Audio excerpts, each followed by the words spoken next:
अतिशय दुर्दैवी घटना घडलेली आहे आणि या दहशतवादी हल्ल्याचा मी निषेध करतो आणि धिक्कार करतो।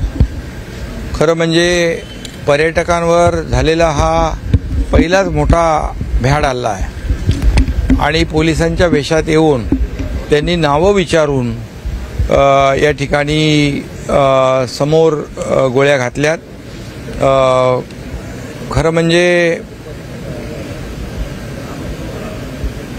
या पाकड्यांचा आणि दहशतवाद्यांचा जेवढी निंदा करता येईल, जेवढा निषेध करता येईल तेवढा थोडाच आहे। खरं म्हणजे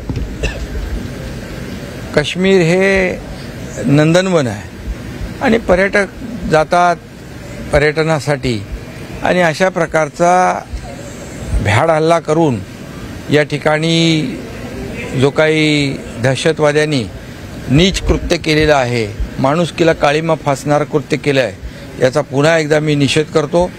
आणि आता मोदीजींनी देखील निषेध केला आणि मोदीजींनी स्वतः गृहमंत्री, या देशाचे कणखर गृहमंत्री अमित शाह यांना काश्मीरमध्ये पाठवलंय आणि ते काश्मीरमध्ये आता पोहोचतील आणि मला विश्वास आहे की ॲक्शनला रिॲक्शन होईल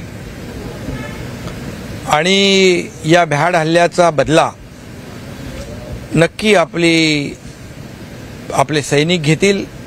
आपल्या देशाचे प्रधानमंत्री आणि गृहमंत्री याचा बदला घेतल्याशिवाय राहणार नाहीत आणि याला करारा जवाब दिल्याशिवाय राहणार नाहीत। खरं म्हणजे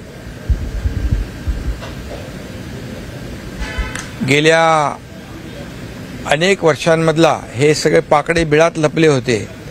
मोदीजींचं सरकार आल्यानंतर यांची हिम्मत नव्हती की अशा प्रकारचा हल्ला चढवण्याची, परंतु हे जाणीवपूर्वक जे काही कृत्य झालेलं आहे आणि याच्यामध्ये बेकसूर निरपराध आपल्या देशातले पर्यटक मारले गेलेत किंवा जखमी झालेत, यांचा या भ्याड हल्ल्याचा बदला नक्की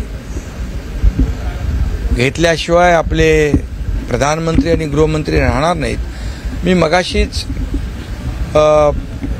प्रगती जगदाळे या मुलीशी फोनवर बोललो।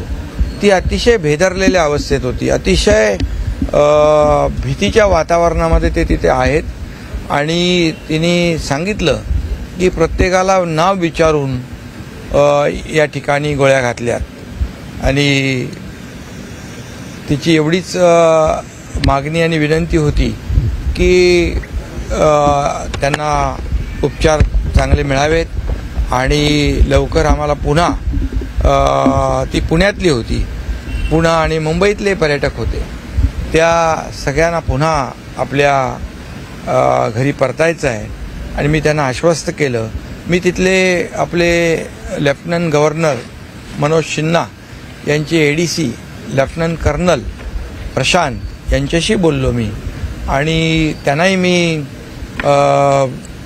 या ठिकाणी विनंती केली आणि आपले गृहमंत्री अमित शाह यांचे शिवनाथ यांच्याशी मी बोललो, ते त्यांच्याकडे देखील या सर्व डिटेल्स आम्ही दिलेले आहेत आणि आपल्या पर्यटकांना पुन्हा आपल्याकडे सुरक्षित आणण्याचे उपाय गृहमंत्री स्वतःच त्या ठिकाणी जात आहेत।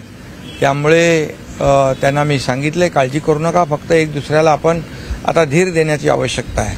आपल्याला या परिस्थितीचा मुकाबला करायचा आहे, सामना करायचा आहे आणि म्हणून या ठिकाणी आपण सगळ्यांनी मिळून धीर सोडू नका। केंद्र सरकार आपल्या पाठीशी उभा आहे, मोदीजी आपल्या पाठीशी उभे आहेत, गृहमंत्री तुमच्या पाठीशी उभे आहेत, त्यामुळे आणि महाराष्ट्र सरकार देखील या ठिकाणी जी काही मदत लागेल ती त्या ठिकाणी त्यांना देईल अशा प्रकारचं मी आश्वासन दिलं आणि काही कुठलीही गरज लागली तर फोनवर संपर्क साधण्याच्या देखील सूचना मी दिलेल्या आहेत। हां, बिलकुल या ठिकाणी मुख्यमंत्री स्वतः त्याची गंभीर दखल मुख्यमंत्र्यांनी घेतलेली आहे आणि एक ऑफिसर देखील जो नोडल ऑफिसर महाराष्ट्रातल्या पर्यटकांसाठी एक तिथे अपॉइंट केला जाईल आणि जे तिथे आपले अडकलेले आहेत. आता हा हल्ला तर महाराष्ट्रावर नाही, आपल्या देशावर हल्ला आहे आणि म्हणून या देशावरच्या हल्ल्याचा बदला नक्की घेतला जाईल आणि महाराष्ट्राचे जे पर्यटक आहेत, जे जखमी आहेत, त्यांना उपचार करणं किंबहुना त्यांना पुन्हा परत आणणं यासाठी तात्काळ जे काही उपाययोजना करायच्या त्या केल्या जातील सरकारच्या वतीने. एवढंच मी या प्रसंगी सांगू इच्छितो. हा आंतरराष्ट्रीय हल्ला आहे, आंतरराष्ट्रीय हल्ला आहे आणि खऱ्या अर्थाने आंतरराष्ट्रीय पातळीवर या हल्ल्याची गंभीर दखल घेतली जाईल. कारण शेवटी हे जे काही केंद्रातलं सरकार आता आहे, तर एकदा आपल्याला माहीत आहे पुलवामाच्या वेळेस जो सर्जिकल स्ट्राईक केला त्यामुळे पाकडे आणि पाकिस्तान बिळात लपले होते. पुन्हा ते बाहेर आलेत. पण मला वाटतं हे केंद्र सरकार आणि मोदी साहेब घुसके मारेंगे वाला सरकार आहे आणि त्यामुळे याचा बदला जो आहे हा बदला घेतला जाईल. ॲक्शनला रिॲक्शन होईल आणि खऱ्या अर्थाने हिंदुस्तान आणि आपला देश काय आहे हे त्यांना दाखवलं जाईल. VPL यूट्यूब चॅनलला लाईक करा, सबस्क्राईब करा आणि बेल आयकॉनवर क्लिक करायला विसरू नका.